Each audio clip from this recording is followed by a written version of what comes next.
Comme vous le savez, en ce mois de décembre et en ce mois de janvier, nous célébrons les 100 ans de la publication par Einstein d'une nouvelle théorie de la gravitation qui s'appelle la relativité générale.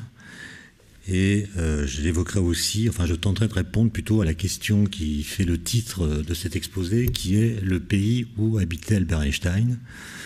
Vous savez, Einstein a vécu en plusieurs endroits, en Allemagne, à Ulm où il est né, à Munich où il a brièvement étudié, en Suisse, à Aarau, où il a fait ses études de lycée, enfin de classe terminale pour préparer le concours d'entrée au Polytechnicum de Zurich, où il a été reçu. Donc il a étudié à Zurich. Ensuite, il a trouvé un poste d'ingénieur à l'Office fédéral de la propriété intellectuelle à Berne, à partir de 1901. En 1905, comme vous le savez sans doute, c'est l'année miraculeuse de la physique. Il publie 4 articles, même 5 articles, dans une revue allemande qui s'appelle Annalen der Physik, 5 papiers révolutionnaires, parmi lesquels il y a la théorie de la relativité restreinte, l'article de juin. Ensuite, enfin pas tout de suite, mais quelques années plus tard, il obtient son premier poste universitaire à Prague, où il passe 16 mois. Ensuite, il retourne à Zurich, puis part à Berlin, voyage. Après son prix Nobel de 21, il voyage aux États-Unis, au Japon. Fait un voyage d'ailleurs aux États-Unis en 1932. Et quand il revient, il apprend qu'Hitler a pris le pouvoir, que ses livres sont brûlés, que son appartement a été pillé, que sa tête est mise à prix. Et donc, plutôt que de retourner à Berlin, il passe quelques mois dans un village qui n'est pas très loin de Bruxelles, à 80 km de Bruxelles, qui s'appelle Cocq-sur-Mer, où il attend, il regarde ce qui se passe et puis décide, au mois de septembre 1933, je crois, je ne suis pas très sûr du mois, mais en tout cas je suis sûr de l'année, il décide de ne plus jamais remettre un pied en Europe et il part aux États-Unis, à Princeton, où il terminera sa vie en 1955. Donc voilà, il a vécu 22 ans d'exil, et la question est celle de savoir quel est le pays qu'il a habité finalement. Est-ce que c'est un pays qui existe vraiment? Est-ce que c'est un pays qui a des frontières? Ou est-ce que c'est un pays qui n'existe pas, ou qui est un pays qui n'existe que dans son propre imaginaire? Alors avant de parler de cette question, je voudrais commencer par dire en quoi consiste la relativité générale, quelles sont les idées qui ont conduit à sa formalisation il y a exactement un siècle. Et avant de le faire, je précise juste que je n'aurai pas le temps de prendre de questions. J'en suis désolé, mais j'ai une réunion de travail à 14h30 à Saclay. Et compte tenu de ce qu'est devenu la circulation sur le plateau de Saclay, et même en son amont, entre Paris et Saclay, je serai obligé de partir vers 2h moins 20, je pense, et même il faudra que je cours. Voilà, donc je m'en excuse. J'essaierai de répondre aux questions l'année prochaine, quand je reviendrai. On n'est pas pressé. Alors, relativité générale, pour commencer, je voudrais citer une réponse qu'Einstein a faite à son fils qui s'appelait Édouard, lorsque ce fils lui a demandé « Mais papa, pourquoi est-ce que tu es si célèbre ?» Et Einstein a répondu ceci: « Quand un scarabée aveugle marche à la surface d'une branche incurvée, il ne se rend pas compte que le chemin qu'il suit est lui aussi incurvé. J'ai eu la chance de remarquer ce que le scarabée ne peut pas voir. » Et je trouve que c'est un très beau résumé de ce qu'est la relativité générale, mais évidemment il faut expliciter la chose. Et la chose en question, c'est construite en plusieurs étapes. Bon, la première, évidemment, c'est la relativité restreinte, puisque la relativité générale, en fait, est une extension à la gravitation des principes de la relativité restreinte. La relativité restreinte s'appuie sur le principe de relativité, par définition, c'est-à-dire sur le fait que tous les référentiels galiléens, c'est-à-dire en translation rectiligne et uniforme les uns par rapport aux autres, sont équivalents. Il n'y a pas un référentiel dont on puisse dire qu'il a des propriétés spécifiques que n'auraient pas les autres. Le mouvement est comme rien, ça c'est la phrase de Galilée, et Einstein part de ce principe, le mouvement est comme rien, et en tire les conséquences quand on suppose que la vitesse de la lumière est un invariant, donc est indépendante de la vitesse de la source qui émet cette lumière. Et en 1907, au mois de mai, alors qu'Einstein est toujours ingénieur à l'Office fédéral de la propriété intellectuelle, il n'a toujours pas de poste universitaire 2 ans après qu'il ait écrit 5 articles qui l'ont fait connaître dans la communauté des physiciens et qui aurait suffi, en n'en prenant qu'un seul, à chaque fois pour qu'il ait un poste à l'université, même le prix Nobel en fait. Il est toujours à l'Office fédéral. Il a obtenu un peu d'avancement, mais est toujours payé pour examiner la pertinence des brevets qu'on envoie à cet organisme pour résoudre tel ou tel problème d'ingénieur ou de physique. Et il a, dit-il, dans ses mémoires qu'il écrit à partir de 1947, il a eu un jour du mois de mai l'idée la plus heureuse de sa vie. Et il l'explicite très brièvement, il dit « J'ai compris ce jour-là qu'une personne qui est en chute libre ne sent pas son propre poids. » C'est une phrase assez étonnante. Et il continue en disant « Cette idée me fit une grande impression. » Alors dans le langage einsteinien, ça veut dire cette idée m'a mis dans une sorte d'excitation avec tachycardie à la clé, grande émotion. Il a vraiment senti corporellement cette phrase et les implications qu'elle avait. Donc cette idée me fit grande impression et me mena, quelque temps plus tard, dit-il, vers une nouvelle théorie de la gravitation. Alors qu'est-ce que ça veut dire qu'une personne en chute libre ne sent pas son propre poids? Vous êtes d'accord pour dire que quand vous tombez, c'est sous l'effet d'une cause qui est votre poids. C'est votre poids qui est la force par laquelle vous tombez. Mais lorsque vous tombez, les objets qui tombent avec vous et qui tombent près de vous, par exemple votre parapluie, votre cartable, votre chapeau, ces objets tombent à la même vitesse que vous, puisque tous les objets tombent à la même vitesse quelle que soit leur masse, comme l'avait dit Galilée. Et donc, par rapport à vous, ces objets qui tombent avec vous, tombant comme vous, ne tombent pas. C'est-à-dire que par rapport à vous, qui tombez, ils sont en apesanteur. Et ça, ce n'est pas une invention d'Einstein, hein, c'est dans les équations de Newton de la gravitation. Mais Einstein comprend ce que ça veut dire. Il en voit toutes les implications, qui sont très curieuses, parce que ça veut dire que l'effet d'une cause, la cause c'est le poids, l'effet c'est la chute, l'effet d'une cause peut sembler annuler la cause. C'est-à-dire que le fait de tomber semble annuler l'existence du poids. Et ça, c'est une idée absolument géniale qu'Einstein va formaliser sous le nom de principe d'équivalence. Alors, équivalence entre quoi et quoi? Mais ce qu'il comprend, c'est que si vous êtes dans une capsule complètement hermétique, il n'y a pas de hublot, pas de fenêtre qui vous permettent de voir ce qui se passe à l'extérieur, eh bien, par exemple, si cette capsule est posée sur la Terre, dans le champ de la gravité terrestre, vous allez pouvoir faire à l'intérieur de la capsule des expériences, par exemple laisser tomber des balles, et vous allez voir qu'elles tombent comme vous savez qu'elles tombent, c'est-à-dire selon une trajectoire parabolique, avec une accélération constante, comme Galilée et Newton l'avaient décrit. Mais si maintenant vous emportez cette capsule, dans laquelle vous avez mis un physicien, vous l'emmenez très très loin de tout objet massif, donc en dehors de tout champ de gravitation, dans le vide, il n'y a rien, il n'y a pas de gravité. Mais cette capsule, vous allez l'accélérer ou la faire accélérer par une espèce de, je sais pas moi, de super-héros qui va la tirer avec une accélération constante, égale à l'accélération de la pesanteur sur Terre. Donc la capsule est hors de toute gravitation, mais elle est uniformément accélérée.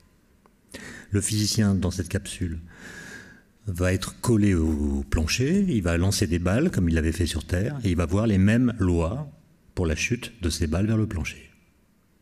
Et ce que dit Einstein, c'est qu'il est absolument impossible de faire la distinction entre la première situation et la seconde. Elles sont donc physiquement parfaitement équivalentes, c'est-à-dire qu'il y a une sorte de correspondance entre la gravitation et l'accélération. L'accélération peut mimer la gravitation ou l'annuler, et réciproquement. Et ça, c'est le principe d'équivalence qu'il publie en 1907, auquel il va continuer à réfléchir dans les années suivantes. Et lorsqu'il a son premier poste universitaire à Prague, comme je l'ai dit, bon, il travaille beaucoup sur la physique quantique, qui est à l'ébauche à l'époque, mais ça le désespère, la physique quantique. Il comprend que ça va être confus, la dualité de corpuscule, toutes ces choses sont trop étranges, et il laisse tomber laisse tomber, c'est le cas de le dire d'ailleurs, il laisse tomber pour s'intéresser plutôt à la gravitation. Et il fait à Prague, au mois de septembre 1910, je crois, vous pardonnerez si je me trompe sur les mois, mais bon, je suis sûr des années, il fait ce qu'on appelle une expérience de pensée, un peu comme il l'avait faite à Berne, c'est-à-dire une expérience qui n'est pas une expérience intellectuelle, une expérience de pensée pour un physicien, ça veut dire on imagine une situation qu'on ne peut pas réaliser facilement en laboratoire, et on regarde quelles sont les implications de cette situation si on croit vrai certains principes qu'on s'est donnés au départ. Et l'expérience dont il est question là, c'est une expérience qui met en jeu un ascenseur. Voilà, imagine un ascenseur qui est accéléré vers le haut avec une accélération constante. Donc il a une vitesse qui augmente à un rythme régulier. Et dans cet ascenseur qui monte verticalement, vous percez un trou sur une des faces, sur une des parois verticales de l'ascenseur, vous percez un trou. Et par ce trou, vous faites entrer un faisceau lumineux qui entre perpendiculaire à la paroi, c'est-à-dire horizontalement, si je dis que la trajectoire de l'ascenseur est verticale. Donc il y a un angle droit entre la trajectoire de l'ascenseur et le faisceau lumineux qui entre dans l'ascenseur. Donc la vitesse de la lumière est finie. Finie, ça veut dire qu'elle n'est pas infinie. Donc le temps que va mettre la lumière pour traverser l'ascenseur, qui n'est pas grand, ce temps est très court évidemment, mais il n'est pas nul. Et pendant que la lumière traverse l'ascenseur, dit Einstein, l'ascenseur lui il s'élève, puisque sa trajectoire est accélérée vers le haut. Donc, le point d'impact de la lumière sur l'autre paroi de l'ascenseur, la paroi opposée, ne sera pas en vis-à-vis du trou par lequel elle est entrée. Le point d'impact sera plus bas dans l'ascenseur que le point d'entrée. Autrement dit, pour l'observateur qui est dans l'ascenseur, la lumière, dans son référentiel, aura été courbée. Elle aura une trajectoire courbée, et non pas rectiligne. Bon, ça c'est une sorte de raisonnement assez trivial, mais maintenant je fais jouer le principe d'équivalence. L'ascenseur qui monte avec une accélération constante, nous dit ce principe d'équivalence, c'est la même chose qu'une capsule immobile sur Terre, dans le champ de gravité terrestre. C'est la même chose, ça veut dire qu'il doit s'y produire exactement les mêmes phénomènes physiques. Donc, la lumière est déviée par la gravitation. Voilà. C'est-à-dire que si je mets la capsule sur Terre, il n'y a pas d'accélération, il y a simplement un champ statique gravitationnel. Et ce champ va dévier la lumière comme cela se passait lorsque la capsule était accélérée hors de tout champ de gravitation. Bon, ça c'est une idée en fait absolument géniale, qui conduit Einstein en 1911 à publier un article, alors qu'il n'y a toujours pas de formalisation de la relativité générale. Et simplement à partir de l'expérience de pensée que je viens de décrire, Einstein calcule la déviation des rayons lumineux que doit provoquer le passage au voisinage d'une étoile, notamment du Soleil. Et comme vous le savez, c'est lors d'une éclipse du Soleil, en 1919, que cette déviation pourra être mesurée conformément au calcul qu'a effectué Einstein. Bon, je passe les détails parce qu'en fait, il y a une erreur d'un facteur 2 dans le premier calcul d'Einstein qui a été corrigé par la suite, mais en 1919, le calcul était bon et la mesure a confirmé. Donc ça a été un événement considérable qui a fait la une des journaux dans le monde entier et qui d'ailleurs a tellement impressionné, on sortait de la guerre mondiale, la Première Guerre mondiale, la civilisation avait accouché de la barbarie, et donc les gens voulaient du neuf. Ils ne voulaient pas retomber dans les idées d'avant, donc toute révolution dans le champ des idées était accueillie avec soulagement et même bonheur, Et là, comprendre que les relations entre l'espace, le temps, la matière et l'énergie sont nouvelles, grâce à un physicien qui s'appelle Einstein. Ça a provoqué l'enthousiasme de beaucoup de jeunes gens, qui étaient au lycée, par exemple, et qui ont décidé, ou qui étaient dans des écoles d'ingénieurs, et qui ont décidé de s'intéresser à la physique théorique, qui n'était pas enseignée vraiment à l'époque. Et parmi ces gens, il y a Paul Dirac, Wolfgang Pauli, Erwin Schrödinger,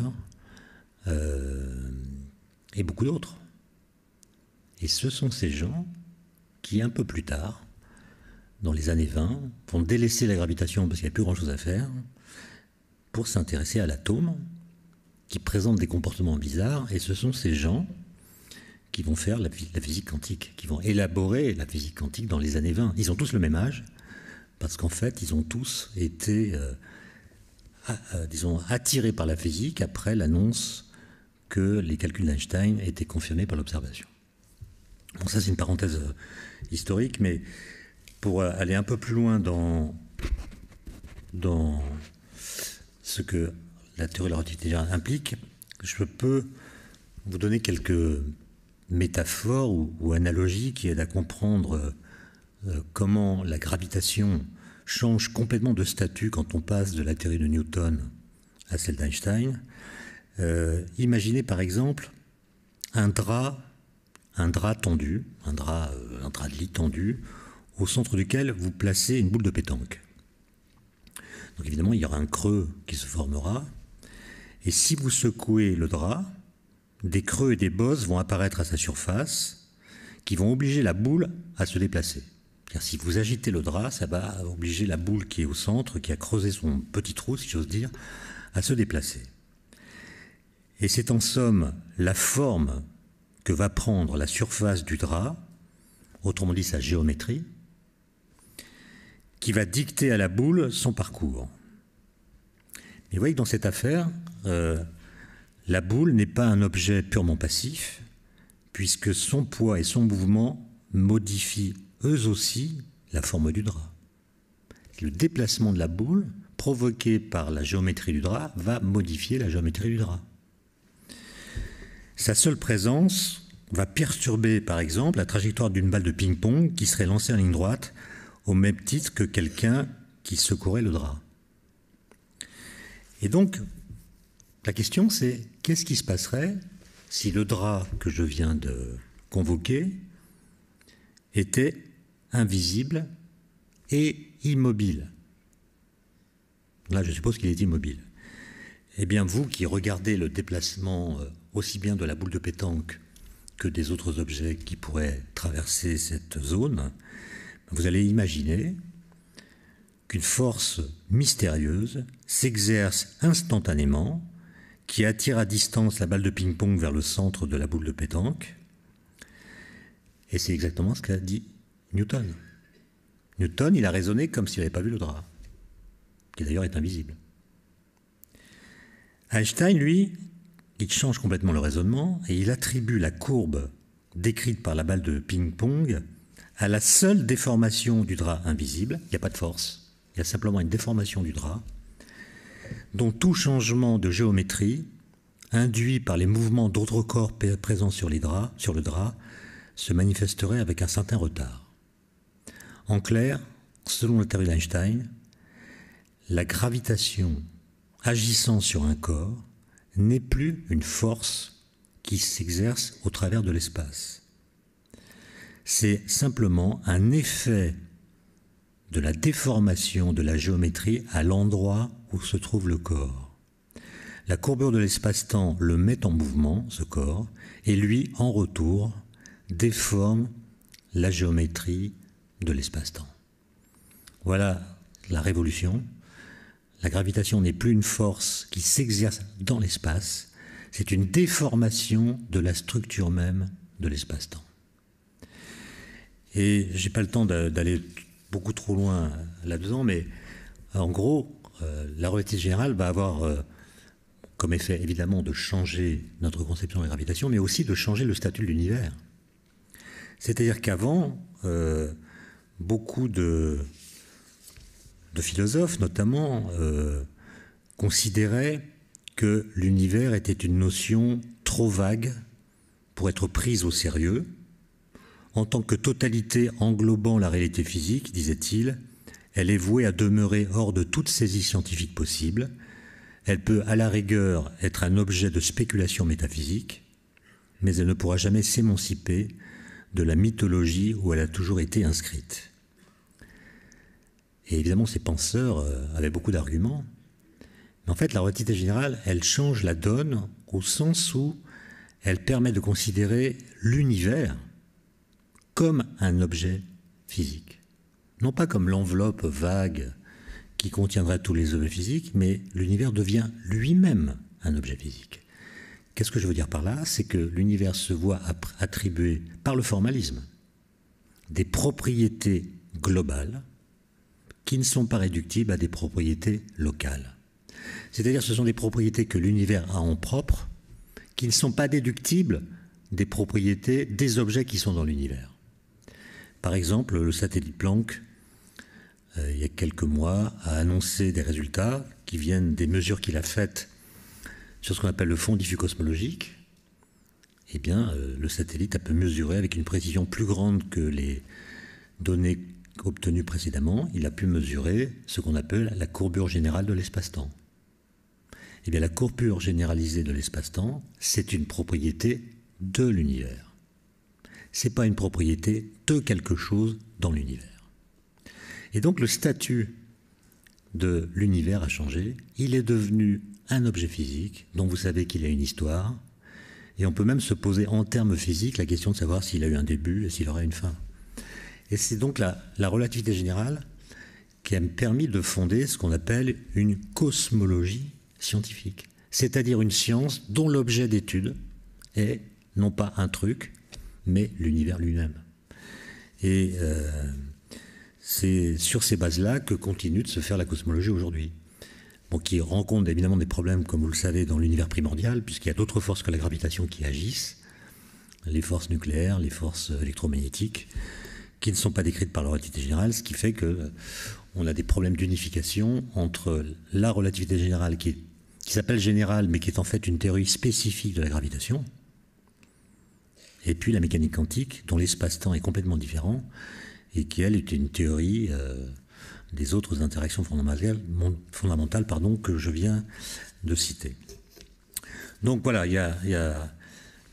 je pense qu'il y a beaucoup de magazines qui traitent de cette révolution que vous trouvez dans les kiosques, que je vous conseille de les lire, parce que autant on peut dire que la relativité restreinte, c'est une théorie qui était dans l'air du temps. Si Einstein ne l'avait pas formalisée, d'autres un peu plus tard ou ailleurs l'auraient sans doute découverte, parce qu'elle était vraiment rendue obligatoire d'une certaine façon par le conflit qu'il y avait entre la façon dont on comprenait l'électromagnétisme avec les équations de Maxwell et puis la mécanique.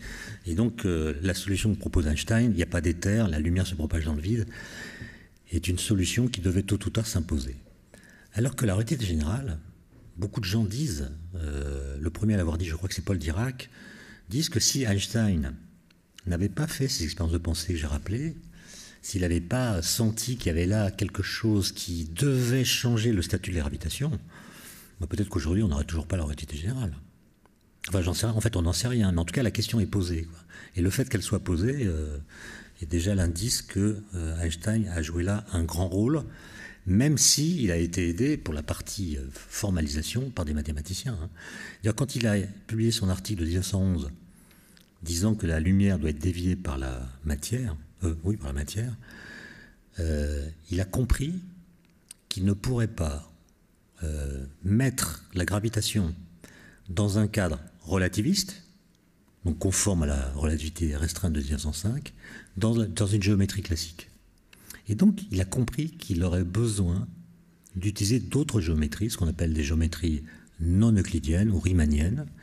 Et comme il avait séché les cours de maths au Polytechnikum de Zurich, beaucoup de cours de maths, il est rentré à Zurich, il a démissionné du poste de Prague, il est rentré à Zurich simplement pour collaborer avec Marcel Grossmann, qui était mathématicien, très bon connaisseur des géométries euclidiennes, qui avait été son camarade au Polytechnikum de Zurich pendant ses études d'ingénieur. D'ailleurs, c'est grâce à Grossmann qu'Einstein a pu avoir son diplôme, parce que Einstein séchait beaucoup de cours et Grossmann lui donnait des notes très claires qui lui permettaient de passer l'examen sans trop de dégâts. Et avec Grossman, ils vont publier en 1913 ce qu'ils ont appelé une esquisse de relativité générale. Je pourrais vous en parler des heures, mais en fait, c'était une théorie un peu fausse. Il y avait un tenseur dans l'équation qui n'était pas le bon. Et c'est en corrigeant ce tenseur, d'ailleurs en prenant le tenseur que Grossman avait proposé initialement, mais qu'Einstein avait refusé, qu'Einstein va publier en 1915 la vraie théorie de la relativité générale. Voilà, donc voilà pourquoi aujourd'hui on parle beaucoup d'Einstein. Et il s'agit de célébrer cet anniversaire, ce centenaire. Mais maintenant, je vais essayer d'aborder la question de quel est le pays qu'habitait Einstein. Alors, très souvent, dans les livres d'histoire des sciences, on imagine que la science s'est construite seulement grâce aux travaux d'une suite de génies qui sont des sortes de rayons de soleil inattendus et miraculeux qui auraient éclairé les autres hommes grâce à leur intelligence ou à leur créativité, un peu à la manière d'envoyer du ciel. Et on raconte, voilà, il y a eu tel génie, puis tel autre génie, Galilée, Newton, Boltzmann, etc. Et personnellement, pour tout dire, je suis assez d'accord avec cette façon de faire. C'est-à-dire, je pense que si on retire les génies de l'histoire de la physique, il n'y a plus de physique. Donc les génies ont joué un rôle crucial dans cette aventure. Mais on ne peut peut-être pas aller trop loin en considérant que l'avancement de la science n'aurait été en somme que l'affaire exclusive de quelques individus intellectuellement déracinés, indifférents aux conditions matérielles de leur existence, que leur tempérament porterait très au-dessus des ancrages ordinaires. Et donc, quand on fait une histoire des sciences qui met trop en avant le rôle des génies, détaché de tout contexte, eh bien, on fait passer au second plan ce qui est local, contingent, et on considère toujours que le rôle du contexte est mineur, finalement. Et la question, c'est est-ce que ce réflexe que nous avons tous rend justice à la vérité des choses? C'est-à-dire qu'une idée neuve, au moment où elle surgit, est-ce qu'elle n'est pas géographiquement innervée? Est-ce qu'elle ne se trouve pas toujours enrobée, dès l'origine, d'un halo contextuel? Est-ce qu'elle n'emporte pas toujours avec elle, ou est-ce qu'elle ne porte pas avec elle la marque de ses conditions de naissance, notamment de son lieu d'origine? Par exemple, vous savez que le premier vol de montgolfière a été réalisé à Paris en 1783. Est-ce qu'il aurait pu se produire à Copenhague ou à Buenos Aires? En 1903 et 1904, il y a eu un perchoir idéal pour faire tomber toutes sortes de sphères, des cylindres, des cônes, dont les ingénieurs se sont servis pour profiler l'aviation naissante, profiler les avions. Ce perchoir idéal, c'était la Tour Eiffel. On a laissé tomber toutes sortes de choses du premier étage de la Tour Eiffel pour faire des études d'aérodynamique. Est-ce qu'on aurait pu les faire ailleurs? Les Joliot-Curie ont découvert la radioactivité artificielle à Paris en 1934. Est-ce qu'ils auraient pu le faire à Palerme? Est-ce qu'ils auraient pu le faire à Knokke-le-Zout? Et donc, voilà.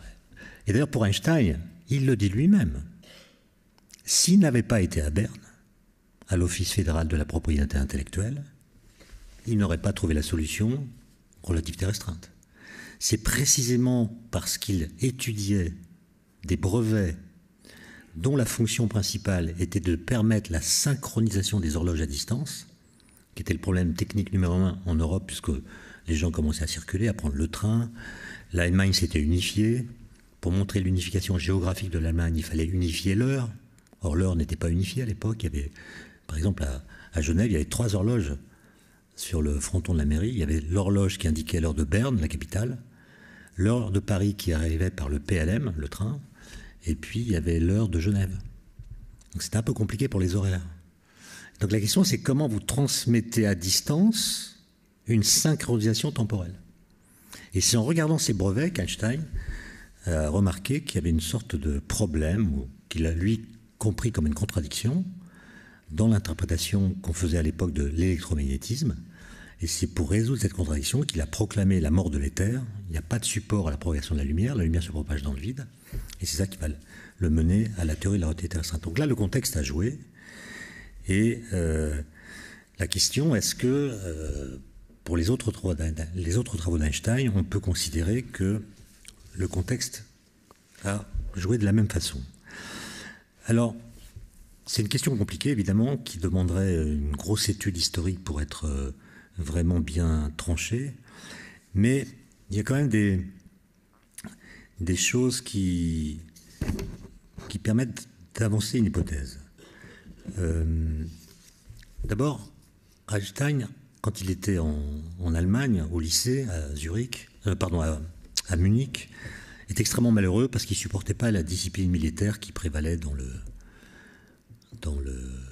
lycée, même dans toute la ville. L'Allemagne était très militarisée, les facteurs avaient un uniforme, tout le monde portait un uniforme.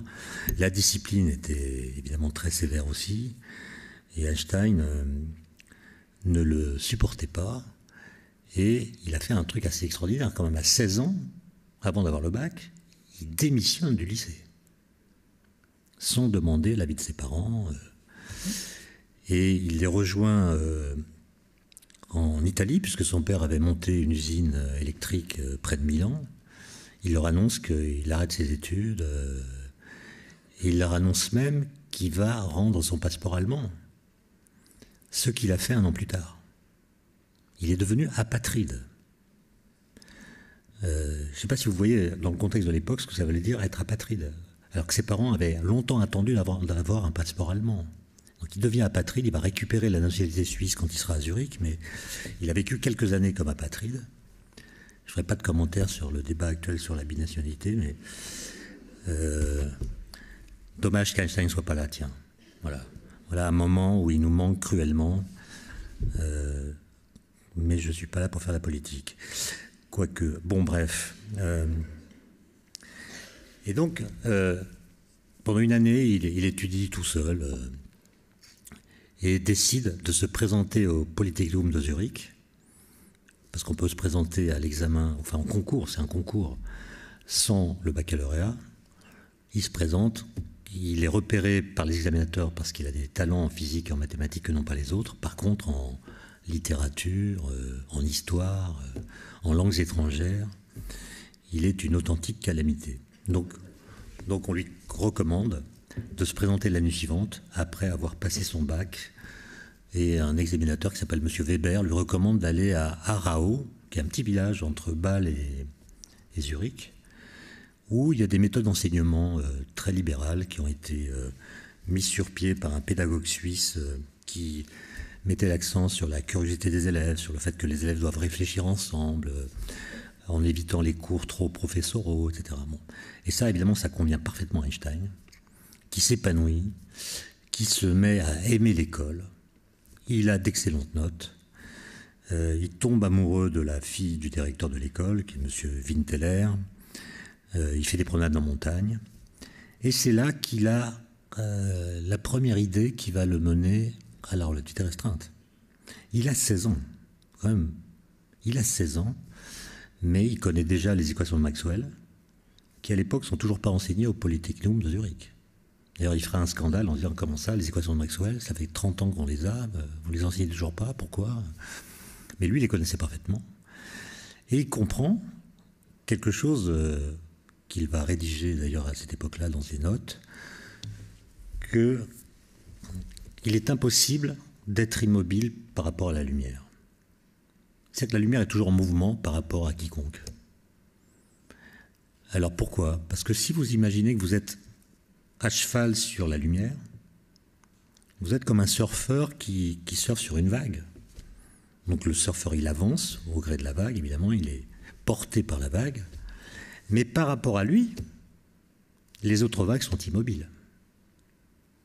Donc ce que voit un surfeur, ce sont des ondes stationnaires. C'est-à-dire des ondes qui n'ont pas d'évolution, qui n'ont pas de dynamique. Or, il n'y a pas de solution stationnaire des équations de Maxwell. Donc Einstein, là, il fait une expérience de pensée à 16 ans qui qui lui fait comprendre qu'il va y avoir un problème avec ça. Il y a une sorte de contradiction dans le statut qu'on accorde à la lumière à l'époque. J'ai trouvé d'ailleurs une lettre, je ne suis pas sûr de pouvoir retrouver dans mes notes là, qui sont un peu dispersées à cause d'une chute dans le hall. Mais il y a une lettre qu'il a écrite à Mileva, qui va devenir sa femme en 1899. Donc il a 20 ans. Hein. Il est au Polytechnicum de Zurich. Il est en vacances à un endroit où elle n'est pas, donc il lui écrit une lettre dans laquelle il fait plein de déclarations d'amour, et au gré d'une phrase, il lui dit qu'il pense qu'il y a un problème avec l'éther luminifère. Il mélange tout, il mélange la vie. Et il va y avoir un problème avec l'éther luminifère, et on n'est qu'en 1899. Et la résolution de ce problème va advenir un peu plus tard, 5 ans plus tard, à Berne. Donc, l'autre chose que je voulais dire, c'est que il avait une façon de travailler assez particulière qui le rendait en fait insensible au contexte. Ce que j'appelle le contexte en l'occurrence, c'est simplement l'agitation autour de lui. Il pouvait se concentrer en faisant autre chose, ou bien en étant entouré de gens qui faisaient du bruit ou qui discutaient. Il y a beaucoup de témoignages de ça. Par exemple, sa sœur Maya, qui est née un peu après lui, elle a 3 ans de moins que lui. D'ailleurs, il y a une anecdote assez marrante, c'est que ses parents lui avaient annoncé qu'il aurait un petit frère ou une petite sœur quand sa mère était enceinte. Et il lui avait dit « tu pourras jouer avec elle ». Et quand elle est née, Einstein l'a vue dans ses langes, donc dans un berceau, dans ses langes. Et la première question qu'il a posée, c'est « mais où sont les roulettes ?» Il pensait qu'il aurait une sorte de voiture pour jouer, enfin je ne sais pas. Eh bien, cette sœur Maya a écrit un livre sur son frère, une sorte de biographie, et elle dit ceci. Même entouré de nombreuses personnes, au milieu du bruit, il était capable de se mettre à l'écart sur un canapé, de prendre du papier et une plume, puis, ayant posé son encrier sur l'accoudoir au risque de le renverser, de se plonger avec tant de concentration dans un problème que les conversations qui s'animaient autour de lui semblaient l'inspirer plus qu'elles ne le dérangeaient. Il conservera toute sa vie cette aptitude extraordinaire à pouvoir réfléchir en toutes circonstances, en s'auto-téléportant sans effort particulier dans une sorte d'isolat mental qui le rendait indifférent au contexte et à sa position particulière dans l'espace-temps. Il pouvait même, là j'arrête la citation, il pouvait même s'imaginer se trouver ailleurs que là où il était. Par exemple, en 1915, il était à Berlin, c'était l'époque où il allait publier La Relativité générale. Sa belle-fille, Margot, c'est-à-dire la fille de sa cousine qui était sa seconde femme, sa belle-fille Margot raconte ceci. « J'étais inquiète de ne pas l'avoir vu ressortir de la salle de bain dans laquelle il était entré 1 heure plus tôt, et je le tirais de sa rêverie en l'appelant d'une voix forte. En fait, il avait travaillé tout ce temps assis dans la baignoire, et en guise d'alibi, il lui dit « Je pensais que j'étais installé à mon bureau ». Et un demi-siècle plus tard, son fils, son second fils, pas Édouard que j'ai cité tout à l'heure, mais Hans Albert, a confirmé dans une émission à la BBC l'inébranlabilité de sa concentration. Il raconte dans cette interview que sa mère lui avait expliqué ceci, là je cite après traduction, les cris de bébé les plus stridents ne semblaient pas déranger ton père, il continuait à travailler comme si les bruits l'avaient rendu sourd. Fin de citation. Et donc cette capacité d'émancipation par rapport à l'agitation, y compris l'agitation la plus sonore, est sans doute ce par quoi la liberté véritable peut se dégager chez un être. La liberté ne nous est pas donnée métaphysiquement, elle se conquiert pas à pas grâce à la construction d'une sorte d'auto-mise à l'écart du sujet vis-à-vis des perturbations extérieures, qui lui permet ensuite de s'engager sur le chemin solitaire de ce qu'on signalera du dehors comme une originalité. Et on n'a pas cessé de dire à Einstein qu'il était un original de ce fait-là. Mais, en tout cas c'est ma conviction, cette capacité à élaborer son propre détachement, à forger son émancipation mentale vis-à-vis de toutes sortes de perturbations, est sans doute le coût du frayage de la création. Je ne suis pas en train de parler d'autisme, il n'était pas autiste, c'est le coût du frayage de la création. Si vous n'êtes pas capable de vous détacher de ce qui vous environne, votre concentration risque d'être constamment parasitée et de ce fait inefficace. Alors ça c'est une anecdote, mais j'ai trouvé dans les essais de Montaigne un petit texte, un chapitre qui s'appelle « De l'expérience », dans lequel Montaigne raconte qu'il a rencontré un savant qui est exactement comme Einstein. C'est-à-dire, alors c'est du vieux français, je ne vais pas le lire, mais en gros c'est quelqu'un qui, étant savant, faisait son profit du tatamar, comme si, battu de ce bruit, il se ramenait et resserrait plus en soi la contemplation et la concentration. Et il dit, en gros, il avait su former du mépris pour le bruit et avait même fait usage du bruit pour le service de ses études. Bon, je ne pense pas que ça marche à tous les coups ni pour tout le monde, mais c'est quand même un petit détail à signaler. Alors je reste à Rao là pour donner une indication plus supplémentaire. Vous savez que Max Born, physicien qui a beaucoup travaillé sur la physique quantique et ami d'Einstein, il a une longue correspondance avec Einstein, le premier à avoir écrit un livre sur la relativité en 1920, relativité générale. Il a fait un livre de vulgarisation, on dirait aujourd'hui, sur la relativité générale. Et il écrit dans l'introduction un paragraphe qui dit un peu comment Einstein avait forgé son rapport au monde. Et il dit ceci: toute théorie de la connaissance digne de ce nom se doit de distinguer ce qui relève du moi et ce qui relève du non-moi. C'est-à-dire de préciser par où passe la séparation entre le monde intérieur au sujet et le monde extérieur.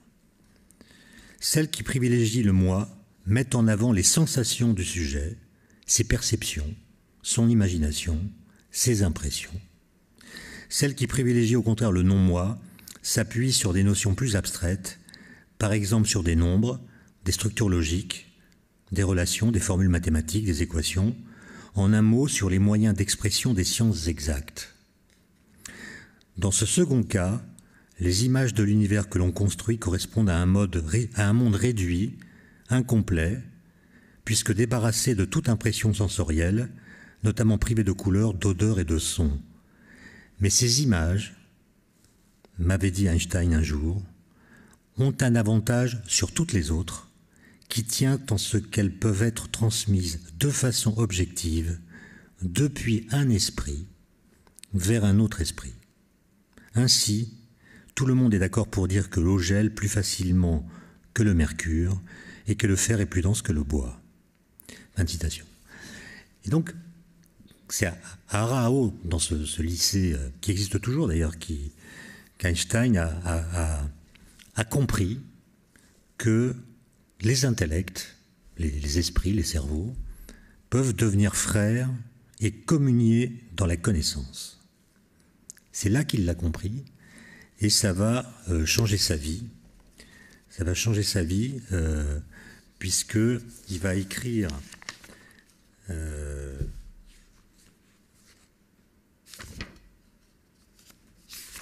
une dissertation en langue française à Rao. Il faudrait que je la retrouve. Je sais que je l'ai, mais je ne sais pas où elle est. Dans laquelle il explique qu'il veut devenir physicien. Il veut aller à Zurich parce qu'il pense que la physique permet de s'émanciper de soi.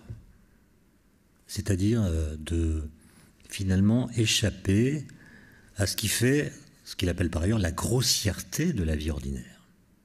Et donc il veut échapper au moi. Voilà, il veut échapper à son moi pour atteindre à des vérités, entre guillemets, qui puissent se transmettre d'un esprit vers un autre esprit, sans s'être contaminé par le vécu, la subjectivité, etc.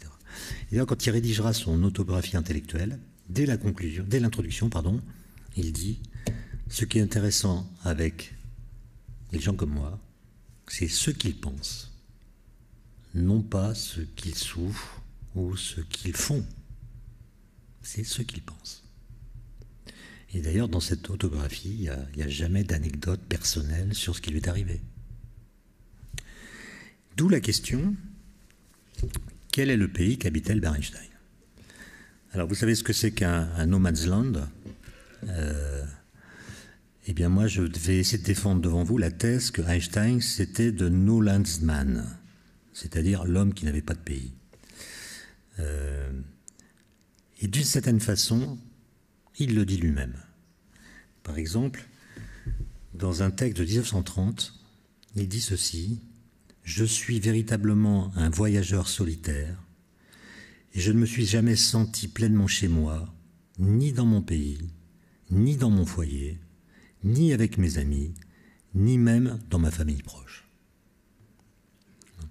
Bon, avec son pays, c'est clair. Si on appelle son pays l'Allemagne, il a un mépris pour l'Allemagne. Il a un mépris pour les intellectuels allemands qui n'ont pas lutté contre le nazisme, qui est assez féroce. Et d'ailleurs, j'ai vu, parce que je suis allé à Anvers, c'est là qu'est le port qui emmenait les migrants, parce qu'Einstein était migrant finalement. Hein. Il a été migrant, il faut l'imaginer à Anvers avec sa petite valise, partant pour les États-Unis, emporté par un paquebot de la Red Star Line, qui faisait la traversée entre Anvers et New York. Et Einstein a été migrant, voilà, il a fait un aller simple. Et en fait, il avait pris le bateau pour rentrer des États-Unis en 1932, et c'est là qu'il apprend que Hitler n'est pas encore au pouvoir, il sera au pouvoir en janvier 1933, mais il apprend qu'Hitler a fait des bons scores, etc. Et il envoie, avec le papier en tête de la Red Star Line, sa lettre de démission à l'Académie des sciences de Prusse. Il démissionne de l'Académie, tout de suite. Il n'attend pas de voir comment ça va se passer, il démissionne. Et quand il est à Coq-sur-Mer, sachant pas trop ce qu'il va faire, il fait quand même un petit voyage à Londres. Il est reçu par Churchill, et il explique à Churchill, à une époque où les gens essayaient de donner à Hitler ce qu'il voulait parce que ça allait le calmer, Einstein explique à Hitler qu'on ne le calmera pas parce que Hitler prépare la guerre. Il est le seul à dire ça à l'époque. Il est vraiment le seul. Et après cette conférence, une conférence qu'il a donnée au Royal Albert Londres sur le nazisme, il dîne avec Lloyd George, l'ancien Premier ministre, qui à la fin du dîner lui demande de signer le livre d'or. Et il y a une petite rubrique à la page qui lui est présentée qui est l'adresse. On demande au signataire de mettre son adresse.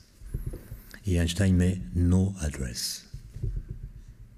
Quand même assez étonnant, alors qu'il avait une adresse à Coq-sur-Mer, il savait qu'il n'y resterait pas, mais il n'a pas d'adresse d'une certaine façon. Alors,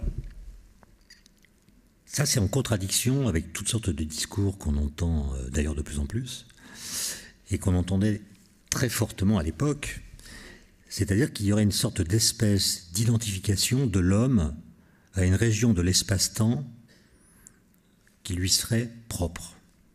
Tout homme serait d'abord d'un pays, d'un endroit dans le temps, pour parler comme Peggy, d'un endroit dans le temps où tenir sa place, où habiter pour vivre, en sa finitude, une vie d'homme en chair et en âme. Je cite Peggy. Eh bien, il me semble que Einstein est un contre-exemple de ce type de propos.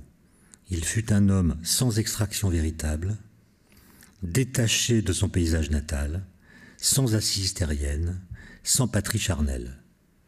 Une sorte de génie du non-lieu, Alors, génie du non-lieu, c'est une expression que j'ai trouvée sous la plume d'Edmond Jabès, dans un livre qui s'appelle Le Livre des questions. Une sorte de génie du non-lieu. C'est une expression que Jabès propose, mais évidemment, il ne parle pas d'Einstein, mais je pense qu'elle s'applique à lui très bien. C'est-à-dire d'un homme qui est capable de ne jamais annexer dans son imaginaire les endroits où il a vécu. Einstein est mort il y a exactement 70 ans. La mort d'un homme, c'est toujours une séparation. Et donc la question est, de quoi la mort d'Einstein nous a-t-elle séparés? Et ma réponse, ça sera justement d'un certain pays qui n'est pas un pays. C'est plutôt une sorte de monde fantôme et aussi une certaine façon de l'habiter et de le concevoir. Autrement dit, le pays qu'habitait Einstein, ce n'est pas un pays imaginaire. C'est le pays de son imaginaire, ce qui n'est pas tout à fait la même chose. Alors évidemment, je l'ai dit, mais je le répète, ce pays-là n'est pas géographiquement situé, ce n'est pas l'Allemagne, avec laquelle il a violemment rompu, ça n'est pas la Suisse, qu'il a pourtant aimé, ça n'est pas non plus l'Amérique, ça n'est pas une nation constituée avec des contours propres,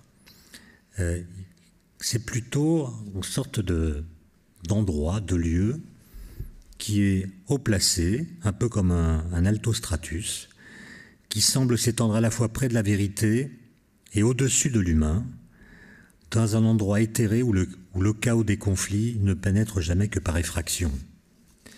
Einstein disait qu'il était citoyen du monde, de l'univers même on pourrait dire, qu'il était peu attaché à son entourage, rappelez-vous la citation de tout à l'heure, qu'il était insensible au mouvement émotionnel de la société dans laquelle il vivait, qu'il était dédaigneux à l'égard des contingences. Il écrit d'ailleurs à son ami Hermann Brock, il écrit une phrase que je trouvais assez incroyable. Il dit « Je me suis vendu à la science corps et âme. Ce fut une fuite hors du nous, hors du jeu, dans le ça. » Une fuite dans le ça.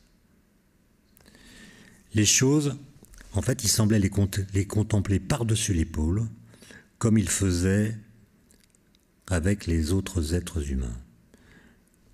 Une sorte de séparation entretenait entre eux et lui un pur espace intermédiaire, presque transparent, à travers lequel il pouvait à la rigueur transmettre quelque chose, mais qui absorbait en réalité presque toutes les communications.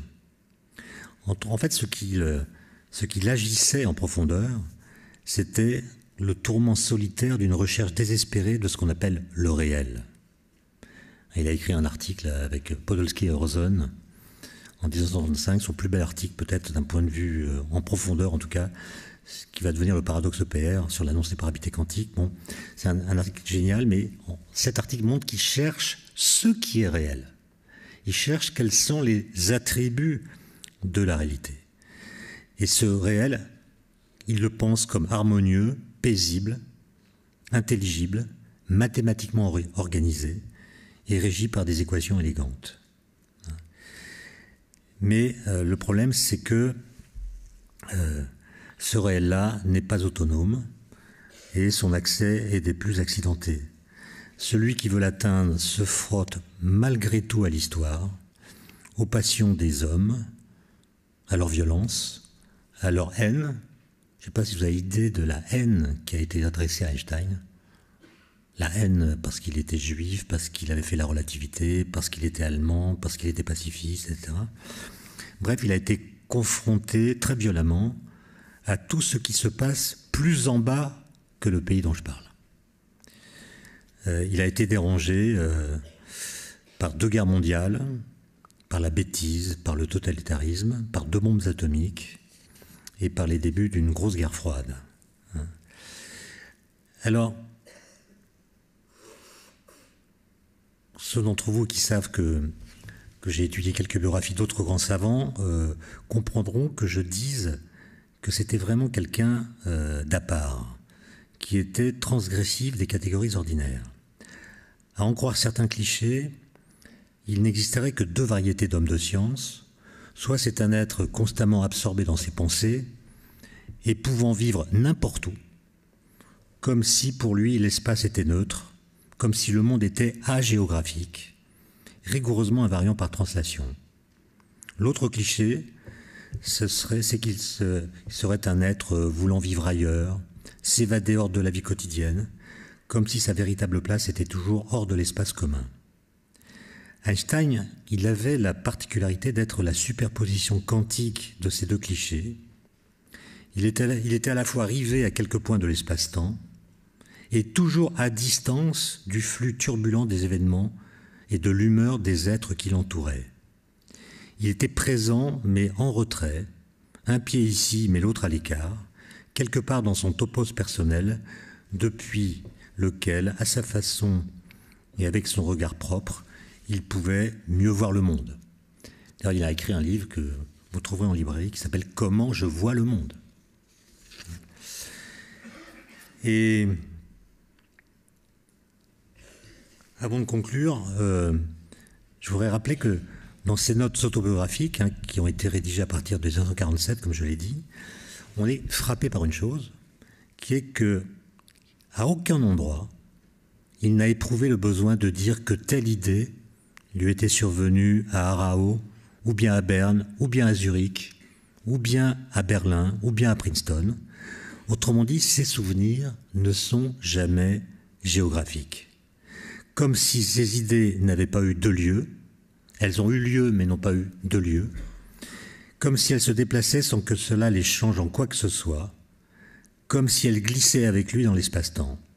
Où qu'il allât, il transportait les mêmes questions et les mêmes préoccupations dans la tour d'ivoire ambulante de son esprit. Et ça, c'est quand même assez étonnant parce que, sans vous assommer de formalisme,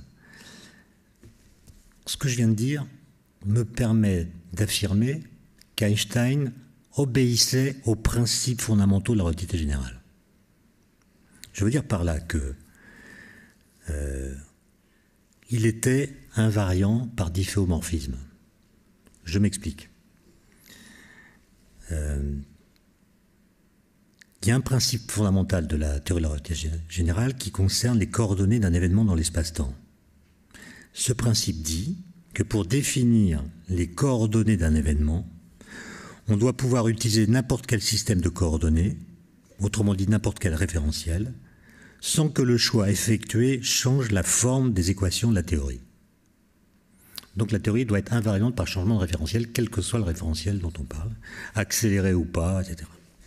Un point de l'espace-temps n'est caractérisé que par les événements physiques qui s'y déroulent, non par un jeu particulier de coordonnées.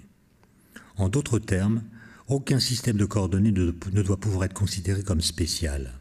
C'est ça qu'on appelle l'invariance par difféomorphisme.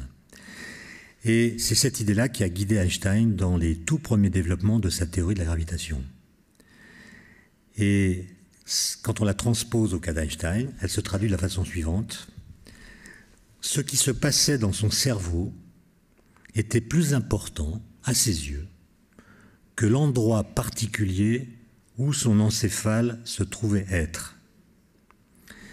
Ce qui était essentiel pour lui, sa pensée, échappait à ce qui était contingent. D'ailleurs, sa femme raconte que quand il a écrit les équations de la relativité générale, il a eu une idée un matin et il s'est mis à jouer du piano en réfléchissant. Et il a demandé à ce qu'on ne le dérange pas. Il est resté enfermé dans sa chambre pendant 15 jours, sans pratiquement manger. Il faisait une petite promenade tous les soirs. Et au bout de 15 jours, il est sorti, il a posé 2 feuilles de papier sur la table en disant « voilà les équations ». C'est ce que raconte sa femme, ce qu'elle a raconté lors d'un dîner avec Charlie Chaplin, au cours du voyage de 1932. Et donc il y a quelque chose d'ironique là-dedans. Ça veut dire que l'homme qui a théorisé l'engluement de la matière à l'espace-temps, le lien insécable qui unit le contenant à son contenu, vivait, lui, une sorte de désadhérence charnelle et spirituelle vis-à-vis des lieux. Et en fait, cette indifférence au contexte spatial avait aussi une incidence indirecte sur son rapport au temps.